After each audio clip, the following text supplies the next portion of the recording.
Let us know when we're on. And we are recording. On? Ah. Good way to start the show, Ryan. Scratching my eye. Yeah, Well, we're here. If you have dust in your eye, you got to get it out. Yeah, very much so. We're here. We're brought to you by the wonderful patrons at patreon.com/CCO Podcast. Whether they like it or not, on CCO Pre-Show episode 4. Come on, bring it up. 32. 32? Yes. Holy shit. I was going to do that part. I was going to think, okay, it's like, who are they? They're Brian and Rando? Brian and Rando. Brian and Rando from DDO Podcast? That's them. the DDO Post Show? It's the after show where they talk about the show they just did. Yeah, we're here. We got a deck. We got the show notes. We got to play the booster pack game.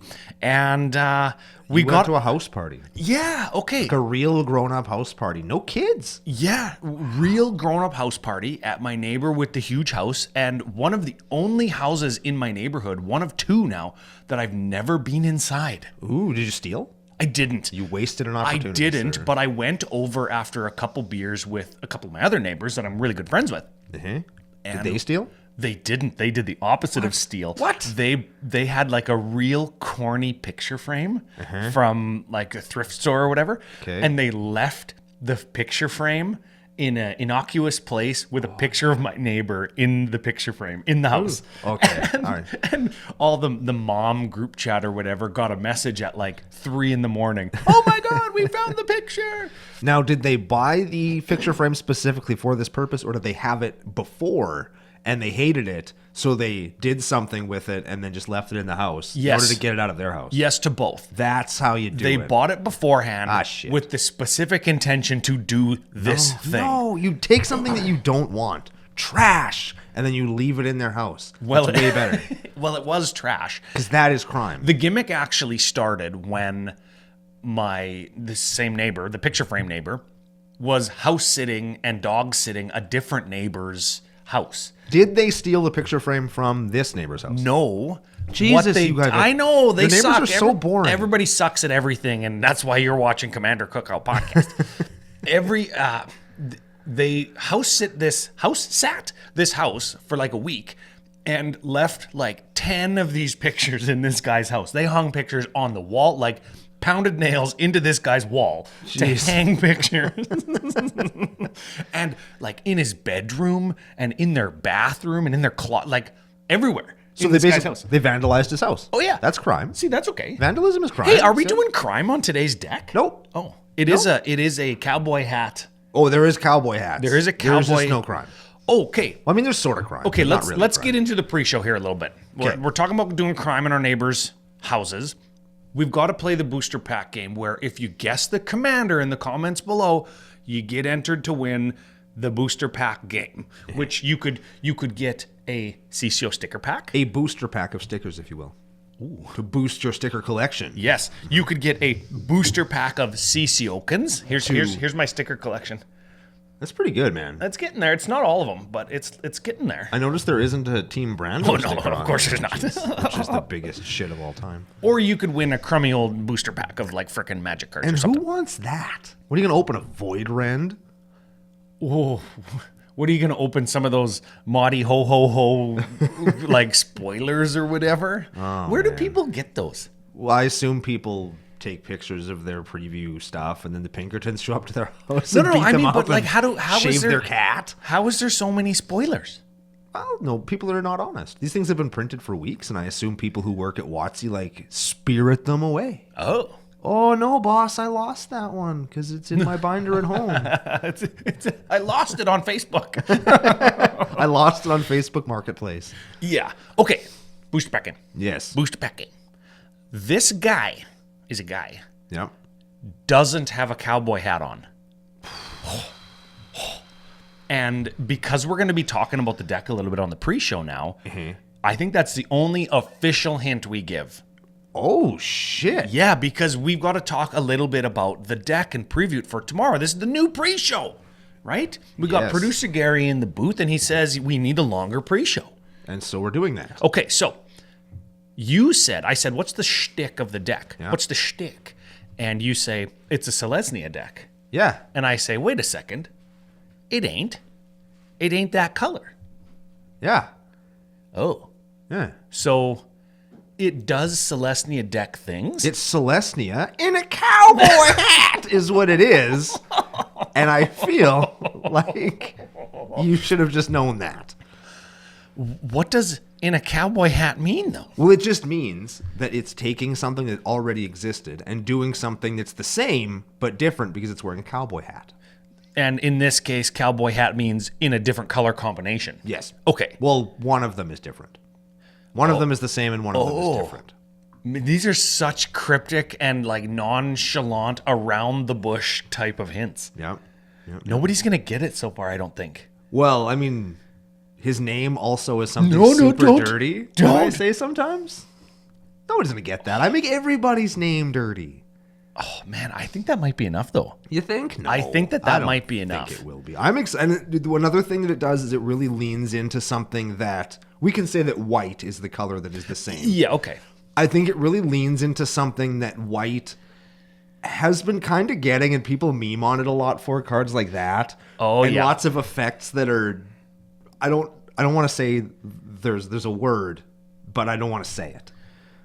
Man, it's so... I didn't think it was going to be this hard to talk about the deck without saying who it is. I think, and here's another way to enter and to win the CCO booster pack of choice. Yes. I feel like maybe we should just not do the commander every time and pick a different card. Oh. Mm-hmm.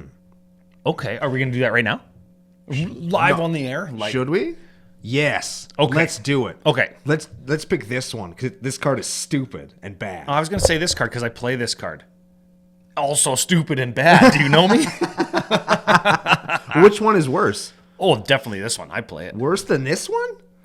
Okay. The commander. Okay. The commander is Comball. Profiteering Mayor. Yes. So if you got that before, like if you put a comment in the first like 4 minutes of the show because you got that, good job. Yeah, way to go. The card I'm talking about is let's do this one. Let's do this one. What's the hint? It's got some jars on it. It's got some jars on it. And it oh man. Yep. It does token things. It's very reminiscent of something that I really like and something we referenced a whole bunch of times this show. Okay, if you go back to CCO episode 0, the pilot episode, you could play this card in that deck. Ooh. And people like newer nationalites aren't going to know what that is. Yeah. But longtime people who know the piece of trivia that is like what is the pilot episode, they're gonna know. Yeah. Okay. Now, if you can't find it, because why would we want you to find episode 0? It was probably bad. It was very bad. You could play this card with jars on it. Hold on. In your Tom Bombadil deck. Because what we're doing now is so much better.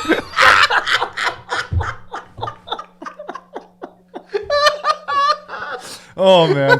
We're terrible at this. No, man. Producer Gary's in the booth just shaking his head. What have I got myself into? Frick. You wanted this. You wanted it. Yeah, the people out there asked for this bullshit. Yeah. Oh, man. So okay, you could play this card in episode 0 deck, or you could play this card with jars on it in your Tom Bombadil deck. I don't know what he does. I don't know what he does. But if you look him up, you'd find out and say, oh, yeah, you could play this card in that deck. Oh. And that's going to narrow it down. Yeah. People are going to find it. People are going to know what it is. We just did the audience as dirty as this card did me. That's a deep cut. Oh, I know. Yeah, See? you are a piece of trash because this card exists. Yes. You were like, hey, this is going to be so awesome. Oh, man, I love this set. It's totally like this thing that you love. Yeah. That you know what I know that I know that you know. Yep. And then this card comes out and you're like, oh man, this sucks. This is terrible. It's bad. I hate this. Yeah. I hate everything about this. Yeah. Yeah. Okay, so the deck, it's a Celestia deck, Yeah. but it's Orzhov. Yeah, so we're going to do token stuff. Yeah. But in a symmetrical way, in the way that white has been getting all of these effects. Like when your opponent does something, we do something. In that it takes advantage of Kumbal's, pardon me, when you get a token, we get a token. Yeah. But keep in mind, it only triggers once, but it does trigger for every token your opponents get that one time. So I like the flavor of it in that he's like a man of the people. Everybody gets a guy. Yeah. Or we give our opponents guys, like we're supplying them with labor and we're cleaning the streets up and we're keeping the park safe with, all this stuff. But every time we get something, you guys are going to like have to pay. The basement of the mayor's house, army of slaves. Oh. You think he's awesome, but he's fucking not. I was going to say like sex dungeon. Well, I mean, that's fine. No kink shaming in the nation. Oh yeah, no, I wish my basement was a sex dungeon. My wife won't, she's not into that though. She wanted a gym instead. Oh yeah, which you know what? Strangely, lots of the equipment kind of could double as both, right? All you need is like some of those like stretchy bands that you use for like your shoulders and stuff. Boom, sex dungeon. You don't want to use those; they're dangerous. Oh yeah, if they break when you slap you right in the ass, bare ass. Yeah, or like you can't like wrap those around yourself to cut off circulation. Someone get hurt, lose a finger. No, or a I toe. like getting my circulation cut off. Only where it counts though. Makes it. We're talking about different things. We are. Okay. I'm talking about safety. I'm not. Be safe. There are no safe words. Oh my god, you guys wanted this. Okay, so we're doing tokens, we're doing Celestia, we're doing Orzhov.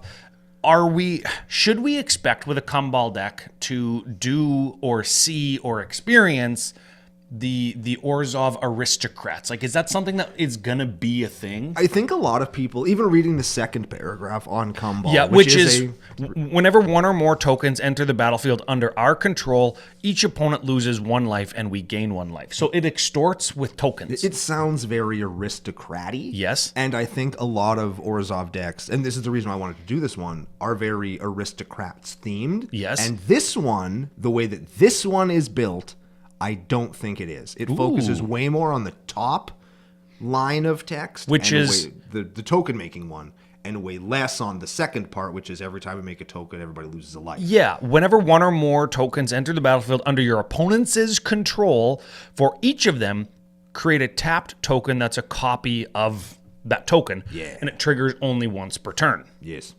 So, you know what I love, and I've said this ever since Theros Beyond Death, when we got Uro and Croxus? Roxas? Croxa? I think Croxa. They had unearth or come back alive or whatever it was, right? Escape, yeah. And if you had infinite mana, you could infinitely escape from your graveyard, as if you couldn't infinitely cast from your command zone. Yes. As if you couldn't do that. And they allowed you to play some kind of casual Simic deck or themed deck. In this case, like Orzhov Aristocrats deck, if you want. But if you can set up a loop or something, your commander gives you the payoff in the command zone to automatically win the game, immediately adding some amount of like, this deck could be really powerful to kind of his pedigree. The game's got to end. And I love how it's built right onto the commander. You've got something, that his first ability. We all get tokens. Yeah, this is fun. We're going to build something silly. Yay. But also some very profound payoff that lets me win the game. And I see already in the deck that there are combo pieces. Mm-hmm. So the potential exists. The potential is there for players that like those combo finishes, or players that want to play at a little bit higher power altitude. Yes. There we go. Oh, I like that. That's the breakdown, hey? It's pretty good. That's why you come to CCO Pre-Show. Yeah. Not for all the sex dungeon talk, that's for sure. What do we know about sex dungeons? Nothing, because I don't own one. I have a squat rack and some weights and a stupid bench that's too tall. And a Castle Grayskull. I do. That's upstairs, though. Well, I thought that was down because that's where he has all the toys by the door. Oh, yes. Yeah, there are other toys. They're Hot Wheels, some yes. Duplo balls. We got like a throwing net that we hung from the beam in there that we can drop down and put weights on the corners. Then we could throw baseballs in the house. That's pretty fun. I like that. Yeah. Maybe we could throw baseballs in the house. Oh, yeah, just don't miss the net because there's a mirror directly behind it. Oh. Is it a big net? Yes, Okay, then I probably won't miss. and a big mirror. All the better for Which is bigger? dungeoning with. Is the mirror bigger than the net? No, net. Oh, is bigger. then we're fine. Yeah, oh, yeah, it's There's fine. no chance that It's would fine. go wrong. at I all. totally said that of my dad's golf net Right. that he strung up between two huge trees in our backyard when I was growing up. Yep. Immediately pounded a ball right into the tree, bounced all the way back, hit the house. Nice. Oh yeah, and it was like this close to my sister's bedroom window. Oh. yeah, that would Was not your have sister been- in the room at the time? No. Because that would have been hilarious. Even hits her, and she sticks her head out the window, golf ball stuck in her eye, like on the cartoons. We ever seen that scene in Happy Gilmore where they're hitting golf balls down the street? She goes, "You damn kids!" And she takes it in the head and like falls onto the roof and rolls onto the grass. yeah. Oh, so man. good, so good. Is Happy- Happy Gilmore Adam Sandler's best movie? Yes, You think so? I think so. By a lot. Oh, man. I would say by a lot. Gary agrees. Gary agrees. Yeah. You know what? For as goofy and silly as it is, I like the over-the-topness of Billy Madison. I know it's not everybody's thing. Also a good one, says producer Gary. But Yeah. I like top line in that movie, boys night out. I always use that line, even when it's not boys night out. Even when it's me by myself doing things not outside. it's 3:00 in the afternoon. Valor's sleeping on the couch. Boys night out outside while I cut the lawn. Oh, shit. Yeah, that's real life. I gotta start cutting my grass. We gotta get out of here. Before we get too deep into real life, should we just hit our theme song? Yeah, you're Brando. I am. You're here with your good friend Ryan. I am. Commander Cookout Podcast, episode 432. I have the number wrong. Jesus. 432. That is a big number. I love huge things. Yes. Hit our theme song? Brr.